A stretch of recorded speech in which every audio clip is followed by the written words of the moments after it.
नमस्कार विद्यार्थी मित्रांनो, तुमचे माझ्या गणित गप्पा या यूट्यूब चॅनलमध्ये स्वागत आहे। आज मी तुमच्यासाठी घेऊन आली आहे सेकंड स्टँडर्डचे खूप इंटरेस्टिंग चॅप्टरचं नाव आहे लॉजिकल रिझनिंग। या व्हिडिओमध्ये मी क्वेश्चनचे सोल्युशन काढण्याच्या काही इझी ट्रिक्स सांगितल्या आहेत। ते पाहण्यासाठी व्हिडिओ शेवटपर्यंत नक्की पहा। चला तर मग मित्रांनो, क्वेश्चनला सुरुवात करूया। क्वेश्चन नंबर 11 आहे आपला। How many different combinations of one hair band and one comb each can be formed from the given hair bands and combs. Okay, बघा क्वेश्चनचा मीनिंग लक्षात घ्या। सगळ्यात अगोदर काय सांगितलेलं आहे question, how many different combinations, आपल्याला डिफरंट कॉम्बिनेशन्स तयार करायचे आहे आणि असे किती, हाऊ मेनी किती डिफरंट कॉम्बिनेशन्स तयार होणार आहेत ते आपल्याला फाइंड आउट करायचं आहे। कोणते कॉम्बिनेशन, तर बघा one hair band and one comb each, म्हणजे एका कॉम्बिनेशनमध्ये काय काय असलं पाहिजे, one hair band and one comb, एका कॉम्बिनेशनमध्ये एक हेअर बँड आणि एक कोम्ब, असे किती वेगवेगळे कॉम्बिनेशन्स तयार होतील ते आपल्याला फाइंड आउट करायचे आहे। From the given hair bands and combs, खाली दिलेले आपल्याला हेअर बँड्स आणि कोम्ब्सवरून किती डिफरंट कॉम्बिनेशन्स तयार होणार आहेत ते काढायचं आहे। बघा या ठिकाणी आपल्याला हेअर बँड्स किती दिलेले आहेत, 5 हेअर बँड्स दिलेले आहेत। मी यांना लेबलिंग करून घेते। पहिला हेअर बँड त्याला H1 नाव देते मी, सेकंड हेअर बँडला H2, third hair band H3, fourth hair band H4 आणि फिफ्थ हेअर बँडला मी H5 असं नाव देते। ओके, कोम्ब 3 कोम्ब्स आहेत, त्या कोम्ब्सला पण मी लेबलिंग देऊन घेते। C1 comb 1, first comb, second comb आणि थर्ड कोम्ब। आता आपल्याला यांचं कॉम्बिनेशन करायचं आहे आणि प्रत्येक कॉम्बिनेशनमध्ये आपल्याला काय पाहिजे आहे, एक हेअर बँड आणि एक कोम्ब पाहिजे आहे। तर असे किती डिफरंट कॉम्बिनेशन्स तयार होतील ते आपल्याला या ठिकाणी फाइंड आउट करायचं आहे। बघा पहिलं कॉम्बिनेशन काय येईल, first hair band first comb, second hair band first comb, third hair band first comb, fourth hair band first comb, fifth hair band first comb. Okay, पहिल्या कोम्ब सोबत आपण वेगवेगळे हेअर बँड्स घेतले। किती कॉम्बिनेशन्स मिळाले आपल्याला, 5 कॉम्बिनेशन्स मिळाले। Okay, तसंच आपण सेकंड कोम्ब सोबत पण 5 हेअर बँड्सचे कॉम्बिनेशन घेऊ शकतो। बघा H1 C2 म्हणजे पहिला हेअर बँड दुसरा कोम्ब, दुसरा हेअर बँड दुसरा कोम्ब, तिसरा हेअर बँड दुसरा कोम्ब, चौथा हेअर बँड दुसरा कोम्ब, पाचवा हेअर बँड दुसरा कोम्ब। ओके, म्हणजे आपल्याला सेकंड कोम्ब सोबत पुन्हा किती कॉम्बिनेशन्स मिळाले, डिफरंट कॉम्बिनेशन 5। तसंच थर्ड कोम्ब सोबत पण आपल्याला किती कॉम्बिनेशन्स मिळतील, 5। तर आपल्याला टोटल किती कॉम्बिनेशन्स मिळाले, मग H1, H2, H3, H4 आणि H5, त्याच्यासोबत थर्ड कोम्ब येईल, याच्यात थर्ड कोम्ब कॉमन असेल। ओके, तर या ठिकाणी किती डिफरंट कॉम्बिनेशन मिळाले मग आपल्याला, टोटल 5 + 5 10, 10 + 5 15। तर 5 हेअर बँड आणि 3 कोम्ब यांचं जर कॉम्बिनेशन केलं, डिफरंट कॉम्बिनेशन्स किती मिळाले आपल्याला, टोटल 15 डिफरंट कॉम्बिनेशन्स मिळतील। बघा ऑप्शनमध्ये आन्सर आहे का, येस, या ठिकाणी ऑप्शन डी मध्ये 15 हे आन्सर दिसतं आहे। म्हणजे या ठिकाणी ऑप्शन काय येईल मग आपला correct, option D is a correct option येईल। ओके, नेक्स्ट क्वेश्चन बघूया। Question number 12, the time shown in the given clock is.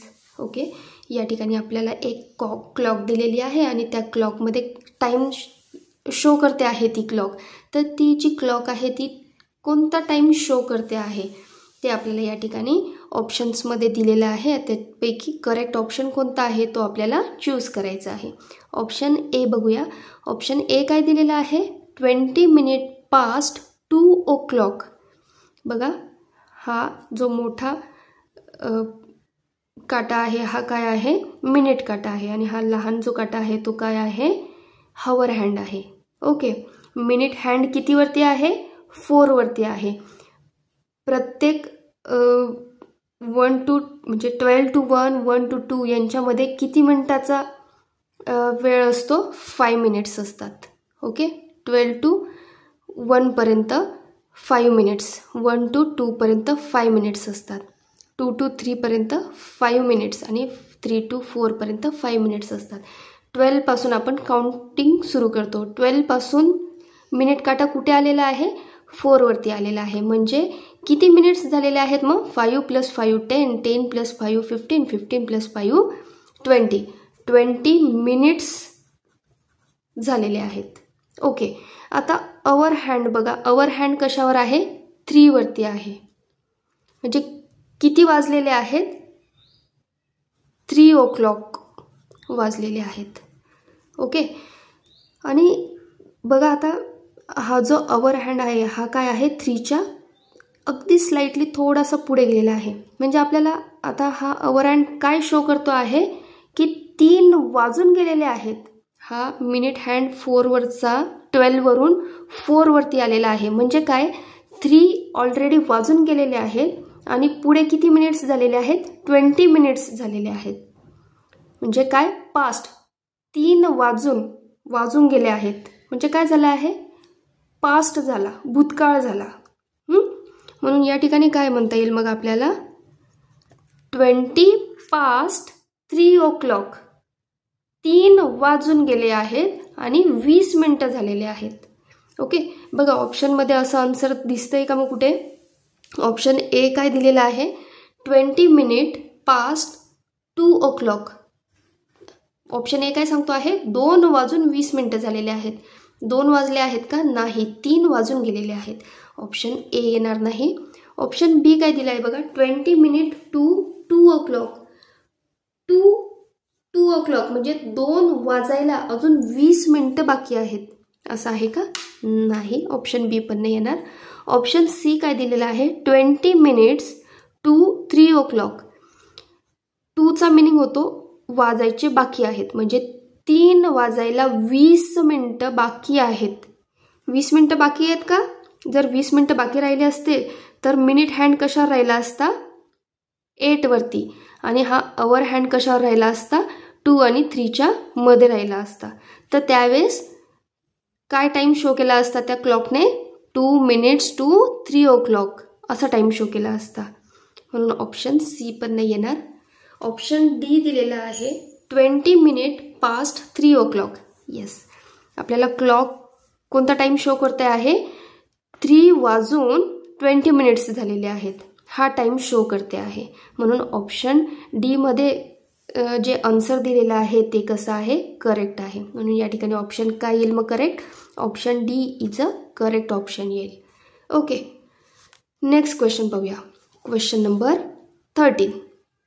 Which of the following options will complete the given figure pattern?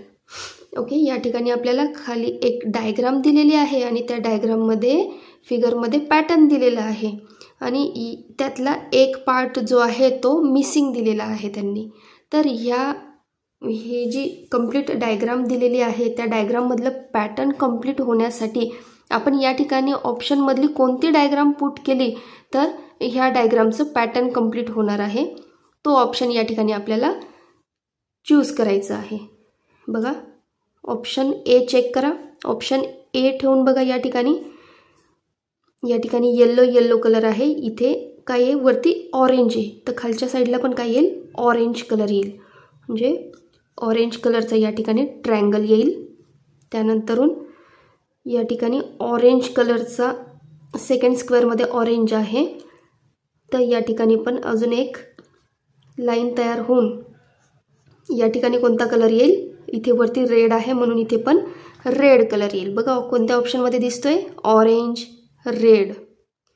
Okay, म्हणजे कोणती diagram दिसते आहे? Option A मध्ये जी diagram दिलेली आहे ती जर डायग्राम आपण या मिसिंग प्लेसच्या जागेवरती फिक्स केली तर आपल्या दिलेल्या फिगरचं पॅटर्न कंप्लीट होणार आहे. म्हणून या ठिकाणी आन्सर काय येईल मग? Option A is a correct option येईल. ओके, नेक्स्ट क्वेश्चन पाहूया. Question number 14. In the of student given below who is fourth from the left hand. Okay, खाली आपल्याला एका लाईनीत काही स्टुडंट्स उभे आहेत आणि आपल्याला सांगितलं आहे who is fourth from the left end. Left end पासून फोर्थ नंबरवरती कोण उभं आहे. आता आहे बघा, या ठिकाणी काय दिलेलं आहे, राईट. हा आहे आपला right end. Okay, left end कुठून स्टार्ट होतो, या डायरेक्शनने. आपल्याला काय सांगितलेलं आहे, लेफ्ट एंड पासून फोर्थ नंबरवरती कोण उभं आहे. लेफ्ट एंड अतुलपासून स्टार्ट होतो आहे. सगळ्यात लेफ्टला कोण आहे, अतुल. त्याच्या लेफ्टला कोण आहे, टीना. त्याच्या लेफ्टला प्रीत आणि त्याच्या लेफ्टला मृणाल. ओके, तर आपल्याला फोर्थ नंबरवरती कोण उभं आहे ते काउंट करायचं आहे. हा आहे फर्स्ट नंबरवर, सेकंड, थर्ड, फोर्थ. लेफ्ट एंडकडून फोर्थ नंबरवरती कोण आहे मग, मृणाल. ओके, आन्सर काय येईल मग आपलं, मृणाल. ऑप्शनमध्ये दिसतं आहे का Mrinal answer. Yes, option C मध्ये मृणाल हे आन्सर दिसतं आहे, म्हणून आपलं आन्सर काय येईल, option C is a correct option येईल. ओके, नेक्स्ट क्वेश्चन पाहूया. Question number 15. In the given figure the total number of triangles and square is. Okay, या ठिकाणी बघा आपल्याला एक फिगर दिलेली आहे आणि त्याच्यामध्ये टोटल नंबर ऑफ ट्रायंगल्स आणि स्क्वेअर्स किती आहेत ते आपल्याला काउंट करायचं आहे. सगळ्यात अगोदर ट्रायंगल काउंट करूया. किती ट्रायंगल्स आहेत बघा, 1 2 3 4 5 6 7. ट्रायंगल्स किती आहेत, 7. आणि अजून काय सांगितलं आहे, स्क्वेअर्स. चला स्क्वेअर काउंट करूया. 1 2 3 4. स्क्वेअर्स किती आहेत, 4. आणि काय विचारलं आहे त्यांनी आपल्याला, the total number of triangles and square. Total number of triangle आणि स्क्वेअर, टोटल ट्रायंगल्स आणि स्क्वेअर किती आहेत, 7 ट्रायंगल्स आहेत आणि 4 स्क्वेअर्स आहेत. तर यांची टोटल काय येईल मग, 13. 7 प्लस 4 11. बघा ऑप्शनमध्ये आन्सर आहे का 11. येस, या ठिकाणी ऑप्शन सी दिसतो आहे. Option C is a correct option येईल. ओके, नेक्स्ट क्वेश्चन पाहूया. Question number 16. Find the missing number if a certain rule is followed either row wise or column wise. Okay, या ठिकाणी missing place दिलेली आहे.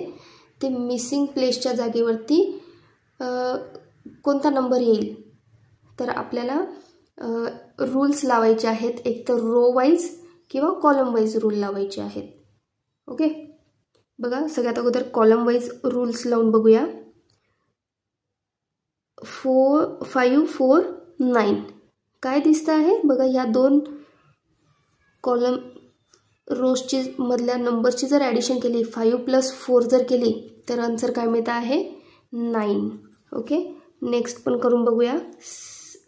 हे करून पाहूया. 8 प्लस 9 या दोघांची ॲडिशन केली तर आन्सर काय मिळालं, 17. ओके, कॉल आपल्याला कसं रूल लावायचं आहे, row wise. Okay, first row आणि सेकंड रो मधल्या नंबर्सची ॲडिशन आणि आन्सर काय येतं, थर्ड रो मध्ये आन्सर मिळत आहे. आता काय करावं लागेल मग, 6 प्लस 7 6 प्लस 7 13. मिसिंग प्लेसच्या जागेवरती काय नंबर येईल मग, 13. ऑप्शनमध्ये आहे का आन्सर 13. येस, या ठिकाणी ऑप्शन डी दिसतो आहे. Option D is a correct option येईल. ओके, नेक्स्ट क्वेश्चन पाहूया. Question number 17. Anjali start her lawn tennis practice from second Monday of March. How many days did she practice if the practice finish on 31st March? There is no holiday or leave during the practice. Okay, बघा अंजलीने lawn टेनिसची practice कधीपासून सुरू केलेली आहे, second मंडेपासून start केलेली आहे. बघा या ठिकाणी आपल्याला मार्च महिन्याचं कॅलेंडर दिलेलं आहे. मार्च महिना कधीपासून स्टार्ट झाला आहे, सॅटर्डेपासून. ओके, तर मंडे, पहिला मंडे कधी आला मग, 3 तारखेला पहिला मंडे आलेला आहे. सेकंड मंडे कधी आला? 10 तारखेला. ओके, तिने कधीपासून प्रॅक्टिस सुरू केलेली आहे? सेकंड मंडे पासून प्रॅक्टिस सुरू केलेली आहे.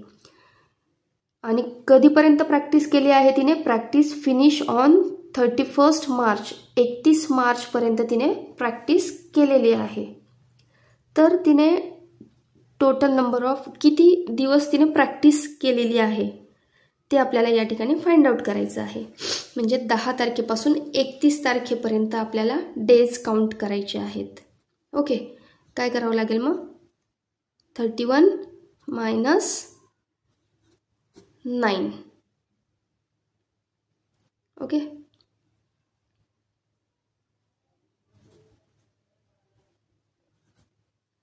किती दिवस प्रॅक्टिस केली मग तिने? 22 डेज प्रॅक्टिस केलेली आहे. ऑप्शनमध्ये आहे का आन्सर 22? येस, ऑप्शन बी मध्ये दिलेले आहे. Option B is a correct option येईल. ओके, असं जर जमत नसेल तर तुम्ही डायरेक्टली पण काउंट करू शकतात. 1 2 3 4 5 6 7 8 9 10 11 12 13 14 15 16 17 18 19 20 21 22. ओके, या ठिकाणी 10 ही तारीख पण काउंट केलेली आहे म्हणून मी 10 नाही मायनस केला. किती दिवस अब्सेंट होती ती? फक्त सुरुवातीचे 9 दिवस. म्हणून याच्यातून मी 31 मधून 9 सबस्ट्रॅक्ट केलेले आहेत. तर आन्सर तसं पण येऊ शकतं आणि डायरेक्ट जर तुम्हाला जमत नसेल तर तुम्ही डायरेक्टली काउंटिंग पण करू शकतात. आन्सर सेमच येणार आहे. ओके, नेक्स्ट क्वेश्चन पाहूया. Question number 18. Which of the following shape is not present in the given figure? Okay, या ठिकाणी आपल्याला एक फिगर दिलेली आहे, त्याच्यामध्ये कोणता शेप प्रेझेंट नाही आहे ते आपल्याला फाइंड आउट करायचं आहे. तर आपल्याला काही ऑप्शन्स दिलेले आहेत, त्या ऑप्शन्समध्ये काही शेपचे नावं दिलेले आहेत. तर आपल्याला असा ऑप्शन सिलेक्ट करायचा आहे की जो फिगरमध्ये प्रेझेंट नाही आहे. ओके, बघा ऑप्शन ए काय दिलेला आहे? सर्कल. दिलेल्या फिगरमध्ये सर्कल आहे का? हो, सर्कल प्रेझेंट आहे म्हणून ऑप्शन ए येणार नाही. ऑप्शन बी मध्ये ट्रायंगल दिलेला आहे, दिलेल्या फिगरमध्ये ट्रायंगल प्रेझेंट आहे म्हणून ऑप्शन बी पण नाही येणार. ऑप्शन सी दिलेला आहे स्क्वेअर, दिलेल्या फिगरमध्ये स्क्वेअर आहे म्हणून ऑप्शन सी पण नाही येणार. ऑप्शन डी काय दिलेला आहे? ओव्हल. दिलेल्या फिगरमध्ये ओव्हल आहे का? नाही, ओव्हल हा शेप अब्सेंट आहे म्हणजे प्रेझेंट नाही आहे. मग आपल्याला कसा ऑप्शन सिलेक्ट करायचा आहे? Shape is not present. कोणता शेप प्रेझेंट नाही आहे तोच ऑप्शन आपल्याला सिलेक्ट करायचा आहे. तर ओव्हल हा शेप दिलेल्या फिगरमध्ये प्रेझेंट नाही आहे म्हणून मग आपला आन्सर काय येईल? Option D is a correct option येईल. Question number 19. There are dash dash different possible ways for the girl to reach school. Okay, या ठिकाणी एक गर्ल दिलेली आहे आणि तिची ही स्कूल आहे. तिला त्या स्कूलपर्यंत पोचण्यासाठी different possible ways to the girl to reach school. तर तिला जाण्यासाठी वेगवेगळे रस्ते आहेत. तर तिला स्कूलपर्यंत पोचण्यासाठी किती रूट्स आहेत ते रूट आपल्याला काउंट करायचे आहे. बघा, आपण एक एक रूटने काउंट करूया. सगळ्यात अगोदर ती ह्या रूटने गेली. First route, second route, third route, त्यानंतरून फोर्थ,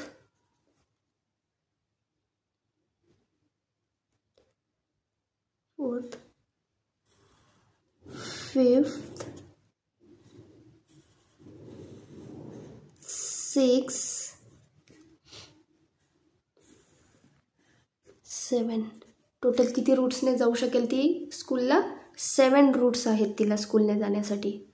ओके, तर किती रूट्स मिळाले मग आपल्याला? 7 डिफरंट रूट्सने ती स्कूलला पोचू शकेल. ऑप्शनमध्ये आहे का आन्सर? येस, या ठिकाणी ऑप्शन सी दिसतो आहे. Option C is a correct option येईल. ओके, नेक्स्ट क्वेश्चन पाहूया. Question number 20. Hippo dash dash is third to the right of third hippo from the left end. Okay, बघा सगळ्यात अगोदर क्वेश्चनचा meaning लक्षात घ्या. क्वेश्चनचा मिनिंग काय दिलेला आहे, लेफ्ट एंडपासून थर्ड नंबरचा जो हिप्पो आहे त्या थर्ड नंबरच्या हिप्पोच्या राईट साईडला तिसरा हिप्पो कोणता, तो आपल्याला या ठिकाणी ऑप्शन सिलेक्ट करायचा आहे. ओके, बघा लेफ्ट एंड ही एक क्यू दिलेली आहे. या क्यूचा लेफ्ट एंड आहे हा लेफ्ट. ओके, आणि राईट एंड आहे दिस. ओके, आता काय सांगितलेलं आहे त्यांनी आपल्याला, लेफ्ट एंडपासून थर्ड हिप्पो. बघा लेफ्ट एंडपासून तिसरा हिप्पो कोणता आहे, ही आहे आपली लेफ्ट एंड. लेफ्ट एंडपासून आपण राईटकडे जातो आहे. 1 2 3 हा एस जो हिप्पो आहे तो आहे आपला लेफ्ट एंडकडून तिसऱ्या नंबरचा हिप्पो. ओके, या हिप्पोच्या राईट साईडचा तिसरा हिप्पो कोणता, तो फाइंड आउट करायचा आहे. बघा आता हा जो हिप्पो आहे हा हिप्पो म्हणजे आपण आपले स्वतःचे राईट आणि लेफ्ट हँड्स कन्सिडर करायचे. आपला राईट हँड कोणता आहे, हा आहे राईट, आणि या आपला लेफ्ट कोणता आहे, हा. ओके, तर ह्या हिप्पोच्या राईटकडून तिसरा हिप्पो, या एस या हिप्पोच्या राईटकडून तिसरा हिप्पो कोणता आहे, बघा 1 2 3 टी हा जो हिप्पो आहे हा एस या हिप्पोच्या राईटकडून तिसरा हिप्पो आहे आणि आपल्याला तोच फाइंड आउट करायचा आहे. आपला आन्सर काय येईल, टी. ऑप्शनमध्ये आहे का आन्सर टी, येस. या ठिकाणी ऑप्शन डी दिसतो आहे. Option D is a correct option येईल. Okay, thanks for watching video. अशाच सोप्या पद्धतीने आपण पुढचे क्वेश्चन पण सॉल्व करणार आहोत. तुम्हा सर्वांसाठी पुढील व्हिडिओ पण मी लवकरच घेऊन येणार आहे. तोपर्यंत व्हिडिओ आवडल्यास व्हिडिओला लाईक करा. चॅनलवर नवीन असाल तर चॅनलला सबस्क्राईब करा. पुन्हा लवकरच भेटू पुढील व्हिडिओमध्ये. तोपर्यंत बाय बाय.